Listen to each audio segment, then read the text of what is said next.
د دې ملګري په دې لاس کې دا ملګری خپله ډاکټر صاحب هم دی د ښه قابل سړی دی لیکا پړه سړی دی ماشاءالله الله تعالی دې د ده برکت او د ده تعلیم د ده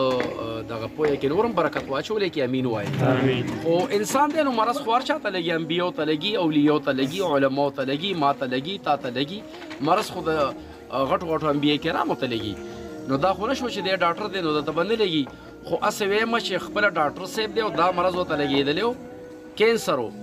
ډیره زیاته ده بالکل غټه وه که نه دا بیا مونږ د تیر خالي په ورځ باندې دم کړی و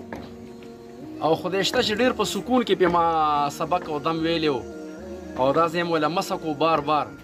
نو دغه دی بالکل هغه غوښه ترې نه بقول د دوی چې بالکل هغه غوښه ترې نه وغورځېده الله تعالی شفا ورکړه که نه ما ورته ویلي و یو واده مې ورسره کړی و خو ما سره ټایم نه نو اوس مې لږه تسلي م ورکړم مازدیګر بیا راشي مې دې له به زه خپل داغونه ورکوم زموږ داغونه به تاسو کتلي مونږ اور اول په ژبه کېدو بیا دلته ځای په ځای داغونه ورکوو الله دې وکړي چې الله دا چې کوم تکلیف لږ پاتې دی الله دام لري کړي ځکه نوجوان دی الله شفا ورکړي د نیکۍ کار به ترې نه وشي او ښه سوچ به یې ورځ پیدا شي یو وخت الله تعالی ټولو ته صحت ورکړي شفا رسوله الکریم اما بعد فاعوذ بالله من الشیطان الرجیم بسم الله الرحمن الرحیم رونو مونږ سموده مخکې د پراسټیټ کینسر دپاره یعنی کمه غوښه چې په مثانه کې وشي او هغه بیا کینسر ته سرایت کوي او کینسر شي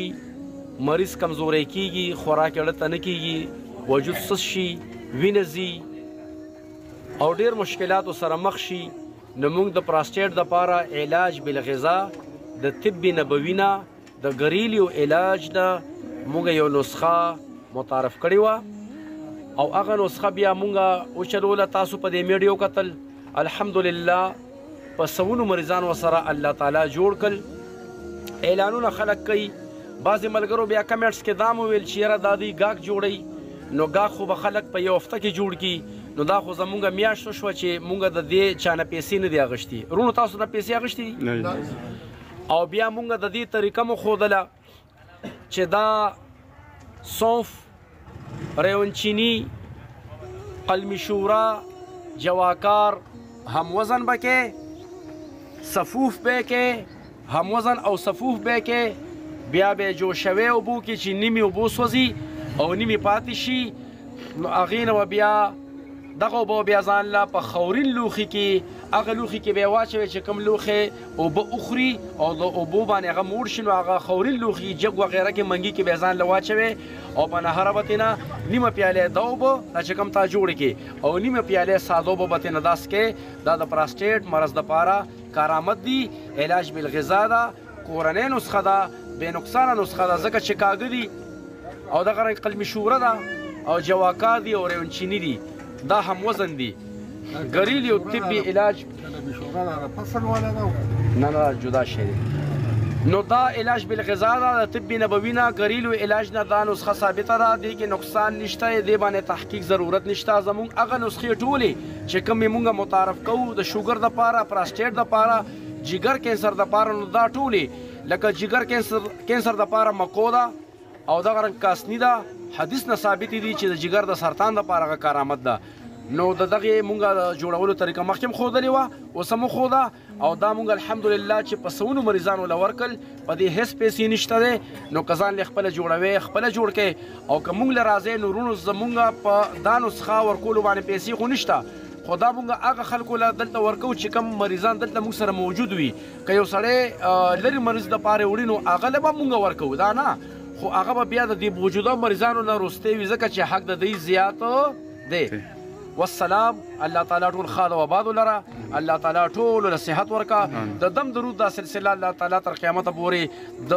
خیر ښېګړې دپاره د نیکو اعمالو دپاره د ښه صحت دپاره جاري وساري وساته چې ارصدې د طرف نه چې یو انسان راځي سوات نه ملکڼ نه پلی شیرخانه یا مومندو نه راځي نو د ناګومان په طرف به راشي د ناګومان نه مخکې دوزی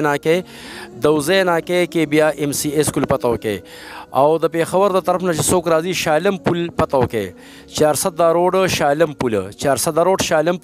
پل نه لږ رامخکې شه نالج سکول دی په مین روډ باندې دې سره مخ په قبله لار راته شوې ده. ډېر خلک دې پتې دپاره ټلیفونونه کوي وایي تاسو پته نه ورکړې. موږ هر ځل پته ورکوو خو خلک ویډیو پوره ګوري نه. نو زه دې ملګري ته وایم چې دا د پتې والا کلیپ مخکې راوله. او بل د سړو د جمعې ورځ د روژې روټین دا دی دې به عنوان کې ورکړي چې د روژې روټین نو بیا به هغه خلک وګوري. د روژې روټین دا دی چې د سهار اتونه واله تر 11 بجو پورې ځکه چې موږ له خو به هغه مریضان راځي چې دایي به کوژه وي او زموږ به ته روژه وي. ډېر کم کوزو پکې روژې والا راځي نو بیا به هم تنګوي. نو 11 بجو پورې یا زیات نه زیات 11 بجو پورې 11:30 بجو پورې بیا به ګیله ني ځکه چې روژه وي سړی تنګېږي. دا اوس کوژه ده او اوبه هم نه دي څښلي نو لږ تنګ شوي وو. نو روژه کې به بیا څه حالي الله تعالی زموږ ستاسو روژې قبولې کړي. الله تعالی ټولو له خیر ورکړه. او د زنانو اتوار ورځ سهار اتونه واله اخري 11:30 بجو پورې. او دا د خالي ورځ زه خو یم چې دا پکې روغه چوټي کړو نو بهتر به وي ځکه چې لږه ګرانه به وي. او باقي ښه د خالي م راځئ خدا دعا دې میډیا والا ته وکړئ. دی وایي چې یاره تقسیم به شي خلک د خالي م راځئ. او د ماښام د تراوو نه وروستو هغه سخت مریض چې هغوی ته ډېر تکلیف وي عادت پکې نه جوړوئ خو چې کوم سخت تکلیف وي پیریاني مریض وي یا په یو چا باندې جادو شوی وي سحر کوډې پې شوي وي کور کې جګړې کوي پریشاني وي نو د ماښام د تراوو نه وروستو رابطه کولی شئ په رابطه راتلی شئ. خو چونکې چې 10 روژې ووړي نو بیا ما خلک بیانونو له ډېر زیات غواړي یو جومات کې ختم بل کې ختم بل کې ختم لکه څنګه چې داستربندونه به زه تلم نو زه خطیب یم نو د کوشش به کوئ چې راتلو نه وړاندې به تاسو ټلیفون کوئ. الله د ټولو حامي شه الله د ټولو حافظ او ناصر شه. الله اکبر.